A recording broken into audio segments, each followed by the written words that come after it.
What's going on, guys? Welcome back. Today we got some work to do, and we got to use the truck to do it. So we got our boy Zeus here, of course. Definitely need to fix this power steering, but we got to get our F250 6.0 Power Stroke from the other shop. It's still at the old shop. I never brought it to the new shop.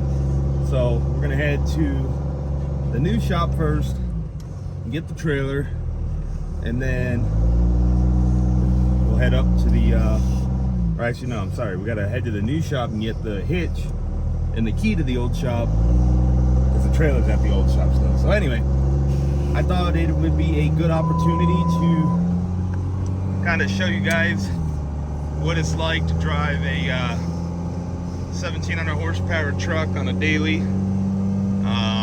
We'll go over the full manual valve body and everything like that. So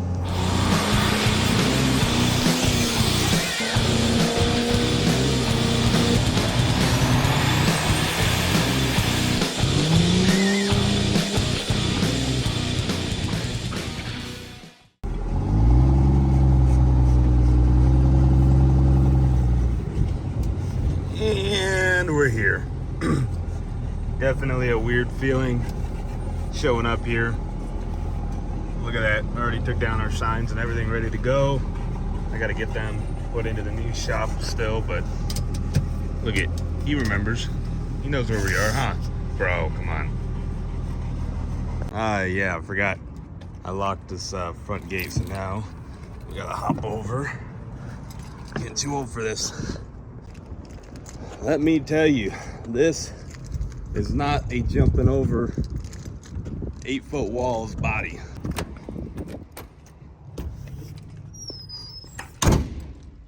And that's what we're after. Got the trailer here. I think I'm gonna clear all this crap off. I'll come get it another day. And then of course, our 6.0.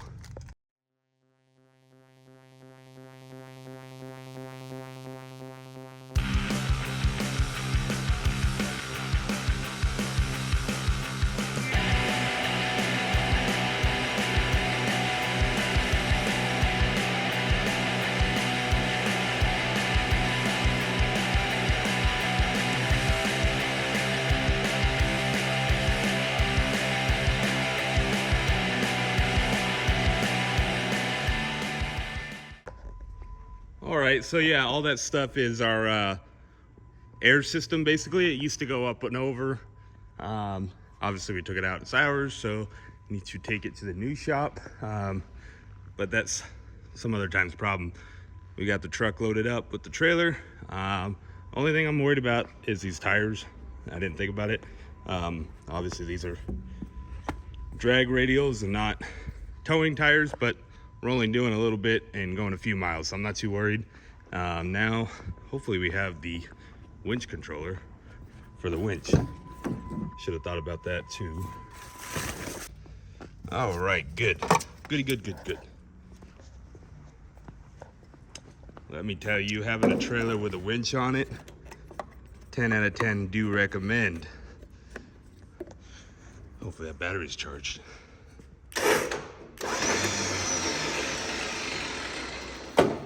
Money, dude.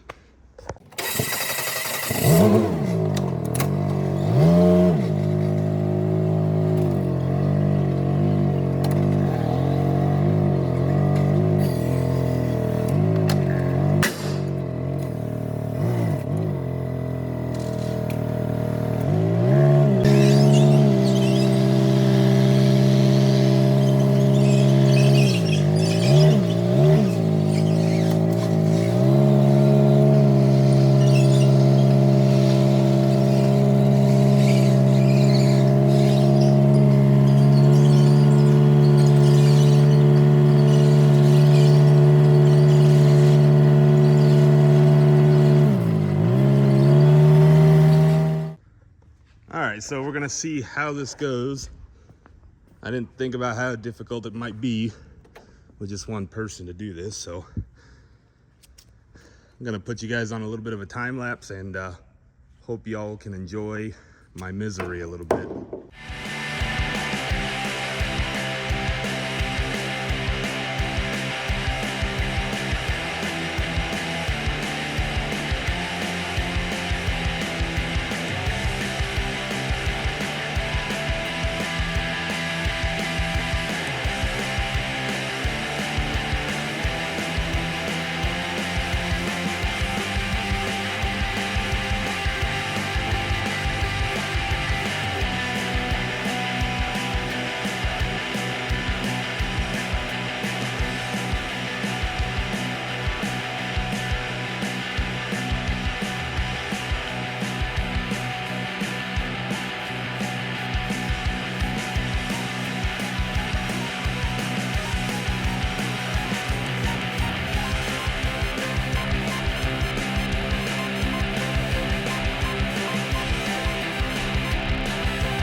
All right, we're all good to go, loaded down.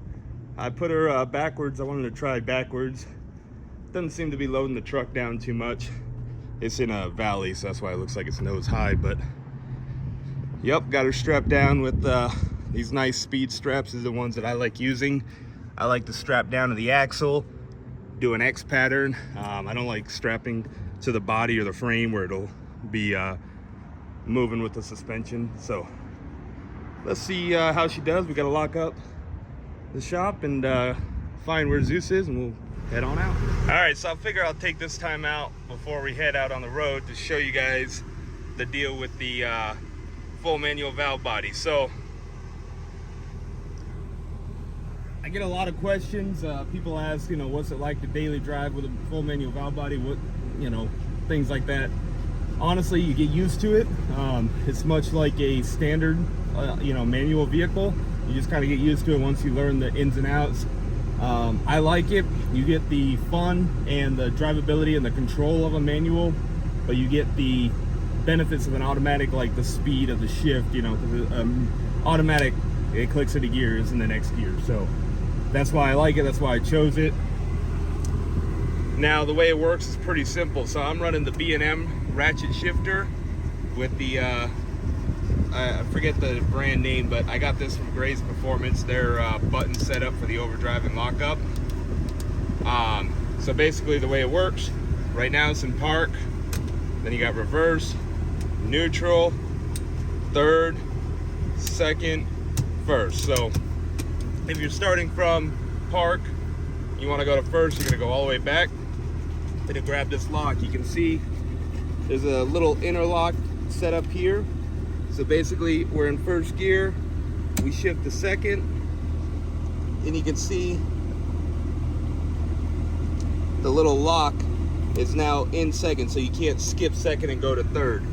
So if you want to go to third, you grab the handle, push it forward one, and now you're locked in third.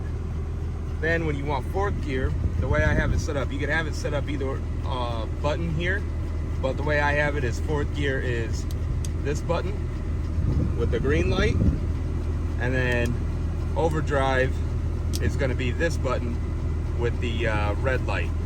I don't want to pop it in now because it's in, well, basically in first gear you can put overdrive on because it won't lock up. Won't lock up till second. So if you want, the way like I launch is I'll turn the lock up on, boost launch, and then grab second gear, and it'll be locked all the way into fourth gear. So that's pretty much the gist of it. I'll try to show you. We got to back up here.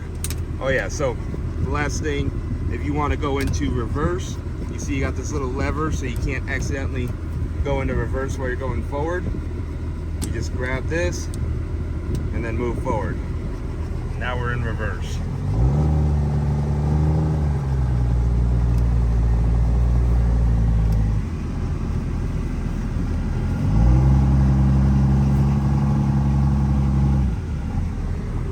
Now we'll grab first gear. Bro, seriously, man? And drive like a normal vehicle. I'm interested to see the smoke output. I do have a nasty exhaust leak. And I believe when we had the injectors out from the last motor, they got contaminated, so we got to send those off to Dynamite, but I guess we'll kind of see.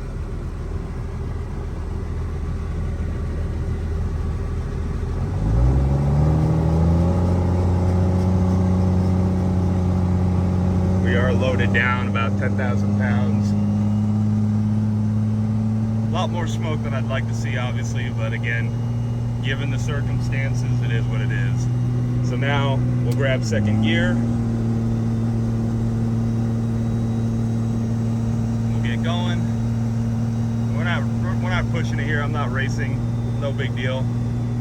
And since we're towing, I'll go ahead and lock it up in second. You hear that converter locking up. And now when I want to shift to third. I don't want to shift locked up. It'll cause too harsh of a shift. So we're going to go ahead and unlock the converter, let off the throttle a little bit, grab the handle, shift into third. Obviously, you'd normally do that a bit faster, and we'll just cruise. So far, so good. Again, I'd like to manage that smoke output a little more, but again, we will address that probably in the next week or so.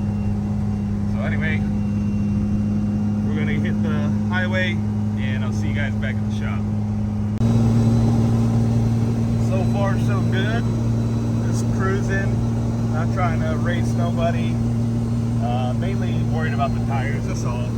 But EGT's doing good, keeping in check.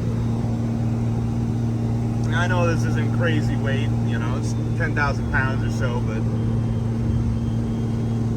this is the first time we're towing with this engine trans setup, so pretty cool to see how it does. Only thing is we do have a little bit of a temp issue, but been having that issue. I think I need a thermostat. I used a Murray, so I need to switch that out for a Cummins one. Half the time I use a Murray, that's what happens, so not too worried about that. So far so good. We're almost to the new shop. Just gonna get off the freeway here and we'll get to unloading the truck. All right, so we made it safe and sound, all good. Like I said, my only main worry was these tires. These are racing tires, not towing tires, so you can see how low they are. So that's why I was kind of taking it easy. Overall, I'm pretty stoked with how it ran. Seeing as this is the same setup that we ran at Flogfest that made 1,200 something horse on fuel and 1,700 horse on spray. To be able to tow and actually use it as a truck, I mean, that's exactly what I built this truck for. I'm super stoked on it. So again, you know, I know, you know, this isn't a huge load. This isn't, you know, you're not going to be hauling the mail with this or whatever, but you got to figure this truck here probably weighs 9,000 pounds or so. The trailer alone is 3,000 pounds. So, you know, we're talking still a decent load here, 12,000 or so pounds. So with that, you know, you definitely can't complain that a truck that is capable of 10-second quarter miles, low sevens, maybe high sixes in the eighth, 1,700 horsepower, that it can still be used as a tow rig, as a truck that you drive every day. You know, it's not just a garage queen, doesn't get trailered everywhere, it gets used. All right, so we got the truck in the shop. Played a little vehicular Tetris, moving everything around to make it fit. I'm worn out. That was 10 out of 10. Don't recommend doing that on your own. I had to push it off the trailer and then at this angle. Yeah, that wasn't fun. Now we're gonna load up the Can-Am on the trailer and bring it over to my other partner's house because he's gonna keep it there, and I think they're still trying to sell it. Pretty sweet Can-Am we built a custom cage, chromoly tubing, PRP seats, pretty much everything you could want. 35s, shock therapy shocks, HCR suspension, RCV shafts, sliders, aluminum doors. So if anybody's looking for a sweet Can-Am, this is available. But yeah, go ahead and load it up. Let's get moving. Cool part is this so much easier to load, because all we're gonna do is put her in low,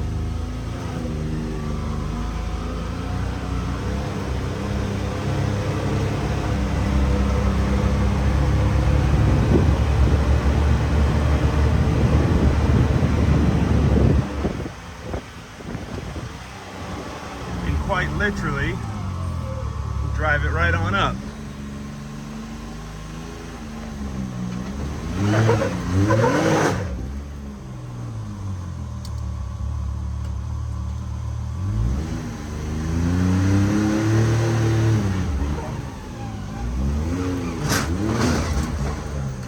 Woohoo! Had to lock the front diff there. Easy peasy, just like that, all loaded up. This is gonna be light work for the Mega. I'm not even worried about this. Hey, let's go with me. Come on, let's go. Go, good boy. Let's roll.